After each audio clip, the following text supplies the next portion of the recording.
मादक पदार्थों के विरुद्ध एक अभियान चल रहा है और इसी के तहत भारी मात्रा में स्मैक जो ब्राउन शुगर है उसको जब्त भी किया गया है। कई लोगों को गिरफ्तार भी किया गया, उनको जेल में भेजा गया है।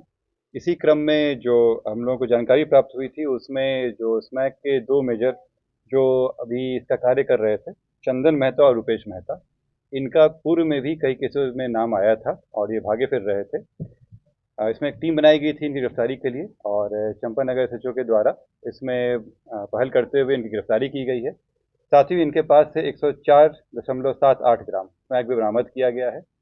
इसमें एक नया केस भी दर्ज हुआ है और पूर्व केसेस में भी ये वांटेड थे। इनको गिरफ्तार करके जेल भेजा जा रहा है। ये पहले भी जो कई जो सप्लाई हुए हैं उसमें भी नामित रहे हैं ये। दूसरा मामला है उसमें कि जो कुछ दिन पहले सरसी थाना क्षेत्र में एक वीडियो वायरल हुआ था जिसमें देसी हथियार के द्वारा केक काटा जा रहा था। उसी में एक टीम गठन की गई थी एसडीपीओ बनवंकी के नेतृत्व में और इनके द्वारा दो व्यक्ति गिरफ्तारी की गई, मोहम्मद शमीम और भरत कुमार। और इन लोगों के पास से जिस हथियार का इस्तेमाल उसमें किया गया है वीडियो में, वो भी बरामद किया गया है।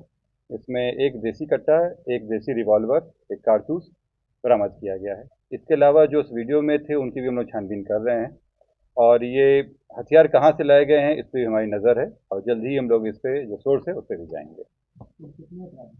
इसमें अभी फिलहाल दो की गिरफ्तारी हुई है जिनके पास से रिकवरी हुई है।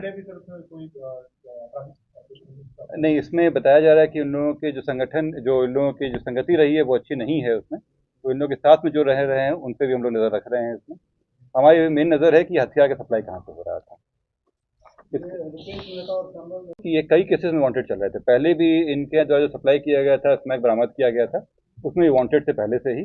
संभवतः ये ऐसा पता चल रहा था हम लोगों को कि ये जिला छोड़े हुए थे, लेकिन फिर इनके बारे पता चला कि ये फिर से शुरू किए हैं और थाना अध्यक्ष के द्वारा इनको पकड़ा भी गया है इसमें और बरामद भी हुआ है। इसके अलावा कल मरंगा पुलिस के द्वारा विदेशी शराब की एक बड़ी खेप पकड़ी गई है और जो धमदाहा के लिए जा रही थी। इसमें 475 लीटर शराब पकड़ी गई है और इसमें एक व्यक्ति को गिरफ्तार किया गया है। जो उसका सोर्स था और जहां ये जा रहा था वहां पे भी उन लोगों पे भी कार्रवाई चलेगी, उन लोगों को भी गिरफ्तार किया जाएगा। इसके अलावा सदर थाने में भी विदेशी शराब रिकवर किया गया है और उसमें भी एक व्यक्ति की गिरफ्तारी की गई है। इसके अलावा मरंगा थाना में पूर्व से सजा याफ्ता थे जिन इस केस में वांटेड थे, छोटू यादव, जो हथियार के केस में भी वांटेड थे, उनकी गिरफ्तारी कर ली गई। उनके द्वारा वो दिया गया था सेंटर पे और वहाँ के जो कुलपति हैं उनके द्वारा दिया गया है कि ये उससे नहीं सर। इसमें कई चीज़ें ऐसी आई हैं जिसमें एसएससी का और टीसीएस के लोगों का भी सहभागिता इसमें आ रहा है। इसमें इस संबंध में टीसीएस के द्वारा भी हम लोग को सहयोग प्राप्त हुआ है, एसएससी भी सहयोग दे रही है हम लोगों को। जो इसमें इन्वॉल्व है उन लोगों को भी खंगाल रहे हैं हम लोग, जल्द ही इसमें बाकी लोगों को भी हम लोग करेंगे। इसमें सभी जितने भी लोग हैं सबसे पूछताछ चल रही है। इसमें जो उनके सर्वर का डेटा था उस पर भी खंगाला गया है। कई जानकारी हम लोग को मिली है इसमें कि किस तरह से ये कार्य किया जा रहा था। एक चीज़ स्पष्ट है इसमें कि इसमें जो सेंटर थे इसके अलावा एसएससी और टीसीएस के लोग भी सहभागिता है इसमें, लेकिन चूंकि हम लोग को काफ़ी सहयोग मिल रहा है एसएससी के द्वारा भी और टीसीएस के द्वारा भी, तो वो भी बेनकाब होंगे और उनकी गिरफ्तारी होगी। सर, पुलिस सरगना तक कब तक पहुंची? जो स्मैक के जो कारोबार कर रहे हैं, पिछली बार भी लगभग 80 लाख का माल पकड़ाया था। किए तो आप लोग देख रहे थे कि ऑलमोस्ट हर रोज़ कुछ ना कुछ पकड़ा आ रहा था और उसी में जो मेजर सप्लाई की बात हुई थी उसी में वो 5 किलो वाला पकड़ाया भी था। इसमें मैं आप लोग बता भी दूं कि जो इसमें संगठन में जो लोग इन्वॉल्व थे उसकी भी गिरफ्तारी हुई है बाद में। जो दालकोला में भी पुलिस का रेड हुआ था और सिक्किम में भी, उसमें उसकी गिरफ्तारी हुई। साथ में जो उनके सहयोग करने के लिए जो लोग थे, जो क्रूड आता था और उसमें जो केमिकल मिलाया जाता था, उसकी भी गिरफ्तारी हो गई है। तो इसमें जितने भी इन्वेस्टमेंट करने वाले हैं वो और जिनके थ्रू ये लोग मंगवाते थे उन सब पे नज़र है, हम लोगों की जानकारी प्राप्त हो चुकी है। धीरे धीरे करके उनकी सबकी गिरफ्तारी होगी। पहले 2 लोग गए थे, 2 लोग की और गिरफ्तारी हुई है, अभी और लोग भी हैं। तो इसमें फॉरवर्ड और बैकवर्ड दोनों लिंकेज, ये जिसको बेचते थे उसको भी पकड़ेंगे हम लोग और जो इनके पहले वाले थे जहाँ से आता था, जो सोर्स है जहाँ से खेती होगी ये आ रही है, वहाँ से हम लोग उसको ट्रेस करेंगे पूरा। संपत्ति का भी पुलिस जब्त करेगा?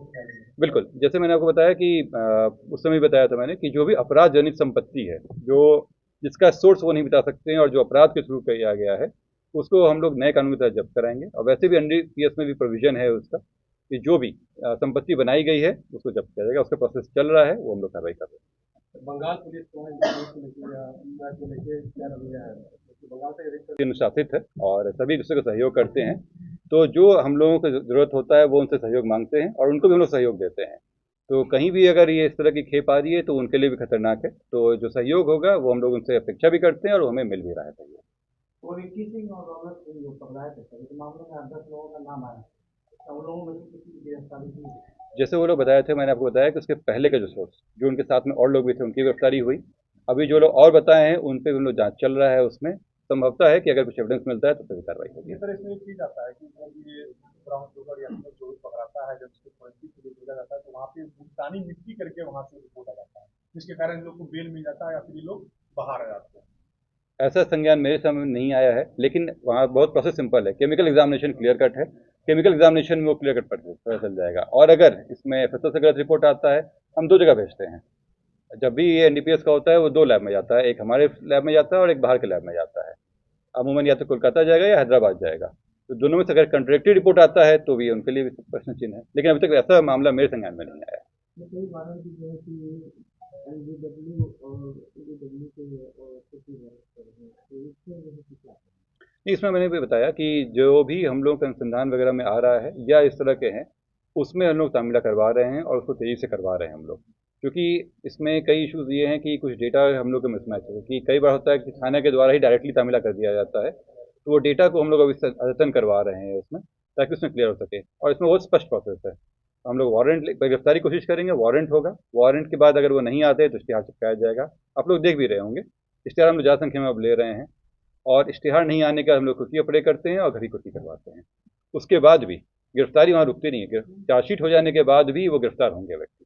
उनका वारंट हम परमानेंट वारंट बन जाता है और उनकी गिरफ्तारी होती है। हाँ बाहर चल आइए, बाहर आइए पेपर वाले सर, इसको थोड़ा आगे करो कर देते हैं। उसके बाद आप कर दीजिए। ये सर फोटो और प्लस थोड़ा सा पीछे आओ, पीछे आओ।